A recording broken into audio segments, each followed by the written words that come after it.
Di antara megahnya gedung-gedung pencakar langit yang serba modern ini dan juga pesona dari kawasan Pasar Lama Kota Tangerang, di lokasi ini terdapat bangunan peninggalan zaman kolonial Belanda yang ukurannya cukup mungil.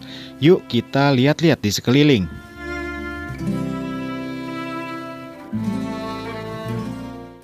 Oke mantap, ini berhubung di sini berisik banget, jadi saya dubbing aja ya. Menir, tolong di dubbing Menir.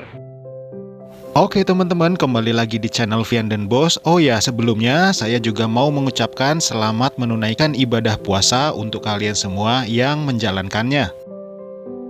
Sekarang kita akan kembali menelusuri bangunan zaman peninggalan kolonial Belanda yang lokasinya masih ada di kawasan Kota Tangerang. Bangunan peninggalan zaman kolonial Belanda ini bentuknya juga cukup mungil sih ya, dan juga tersembunyi di antara deretan ruko atau minimarket dan juga gedung-gedung bertingkat tinggi yang udah modern ini. Nah ini dia bangunan peninggalan kolonial Belandanya. Lihat itu di sebelah kanan dari minimarket. Lokasinya tersembunyi ya. Dan juga ayo kita lihat dari dekat bangunan peninggalan kolonial Belanda ini. Menurut keterangan dari penduduk sekitar yang udah lama tinggal di daerah sini ya, bangunan peninggalan kolonial Belanda ini dulunya itu dipakai sebagai kantor telepon zaman Belanda, atau lebih tepatnya bangunan mungil ini dulunya itu wartel. Tahu kan wartel, warung telepon? Jadi orang-orang yang hidup di masa itu ya menggunakan bangunan ini untuk menelpon teman, orang tua, ataupun sahabatnya. Ya singkat kata bangunan ini menampung beberapa unit telepon umum.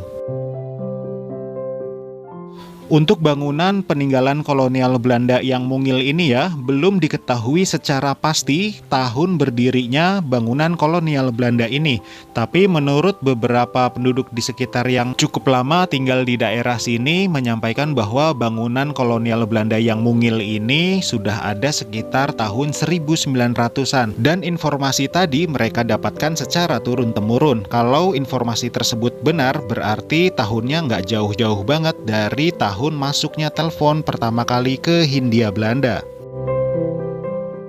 Bangunan peninggalan kolonial Belanda ini punya tinggi sekitar kurang lebih 7 meter dan juga punya dua pintu utama. Yang sekarang kita lihat ini adalah pintu masuknya ya, bukan pintu yang tadi dari arah kita datang atau dari arah kita nyebrang tadi.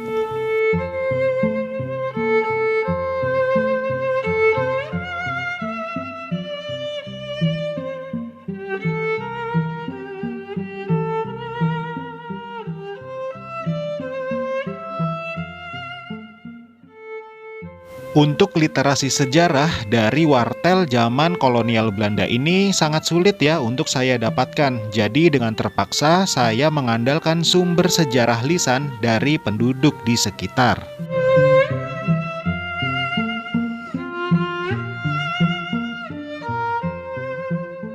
Tapi jangan khawatir, nanti akan saya jelaskan sejak kapan jaringan telepon masuk ke Hindia Belanda. Sekarang kita lihat-lihat dulu di sekitar bangunan peninggalan kolonial Belanda ini.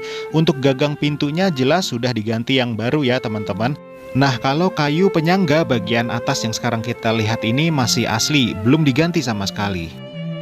Oke teman-teman, yuk sekarang kita puterin dulu wartel zaman Belanda ini. Itu adalah pintu masuknya ya. Berarti dulunya area minimarket yang tadi kita lihat ada akses jalan tuh dulunya. Dan ini adalah jendela krepyak yang masih asli. Kayunya belum diganti sama sekali, kusennya juga. Nah berarti ini kita sekarang menuju ke area belakang dari wartel zaman Belandanya ya. Nah ini adalah pintu belakang nih dulunya berarti.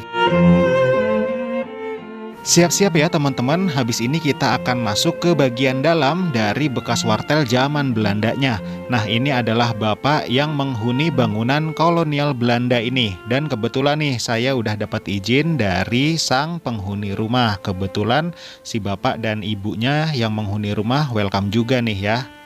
Oke teman-teman, yuk sekarang kita masuk ke dalam. Permisi ya Bu, saya dan teman-teman mau lihat bagian dalam dari bekas wartel zaman Belanda ini.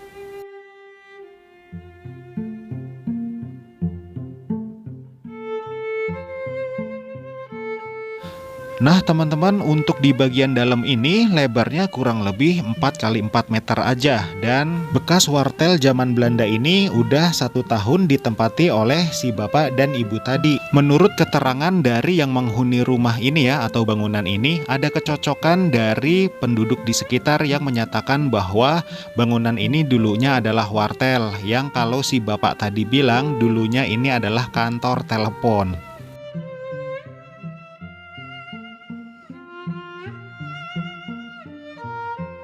Dan juga ada cerita unik dari si bapak sang penghuni bangunan bekas wartel zaman Belanda ini.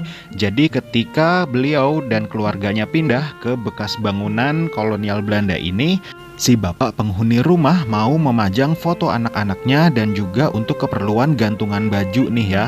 Jadi paku-paku yang digunakan itu pada kalah semua alias bengkok. Paku-paku tersebut masih kalah kuat sama kokohnya tembok bekas wartel peninggalan zaman kolonial Belanda ini. Ketika si bapaknya mengganti pakunya pakai paku beton nih ya, baru deh mau nempel itu paku di tembok ini. Ya memang sih nggak diragukan lagi tentang kualitas bangunan zaman kolonial Belanda. Selain cerita unik yang saya dapatkan dari si bapak penghuni rumah tadi ya, ada juga kisah horor yang dialami oleh keluarga yang menghuni bekas wartel zaman kolonial Belanda ini. Tapi tidak akan saya sampaikan di sini karena kita akan fokus aja menikmati keindahan arsitektur zaman kolonial Belanda. Ini kita masih ada di bagian samping kanan dari pintu masuk yang tadi menghadap ke minimarket ya teman-teman.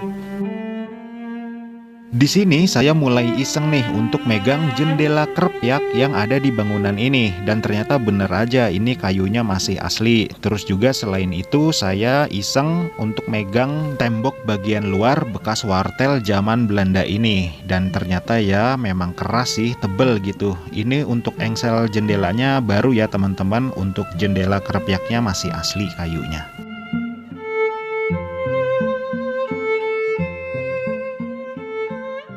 Menurut catatan sejarah, pertama kali telepon masuk ke Hindia Belanda itu mulai tahun 1882 yang diadakan oleh pemerintah kolonial Belanda.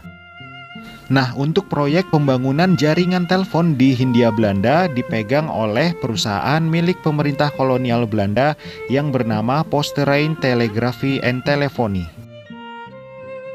Pemerintah kolonial Belanda membangun jaringan telepon karena mengikuti perkembangan zaman yang terjadi pada masa itu. Ya, walaupun jaringan telepon pada saat itu belum merata, baru hanya sebatas di kota-kota besar dan juga orang-orang tertentu aja nih yang bisa menggunakan jaringan telepon. Dengan kata lain, kalau kalian menggunakan jaringan telepon di zaman penjajahan Belanda, bisa dipastikan kalian ini berasal dari keluarga yang kaya raya. Kalau pribumi biasa, ya sebetulnya boleh aja sih nelpon di wartel zaman Belanda tadi. Tapi ya mau nelpon siapa, kan keluarganya nggak ada yang punya telepon di rumah. Hahaha. Oh ya, untuk pesawat telepon yang digunakan di wartel zaman Belanda tadi, hampir bisa dipastikan telepon yang digunakan adalah telepon engkol. Cara pakainya adalah tuasnya diputar dan tidak langsung terhubung dengan si penerima telepon, tapi melalui operator. Nah, operator tersebut baru deh menghubungkan kita dengan si penerima telepon. Bangunan bekas wartel peninggalan penjajah Belanda ini sudah ditetapkan sebagai bangunan cagar budaya oleh pemerintah Kota Tangerang. Jadi gimana nih, apa harapan kalian untuk peninggalan Belanda yang satu ini? Nah teman-teman, semoga bermanfaat ya videonya. Terima kasih untuk para subscriber, I love you so much. Yang belum subscribe, silahkan subscribe aja langsung. Ya, ini bukan kelas kita juga ini.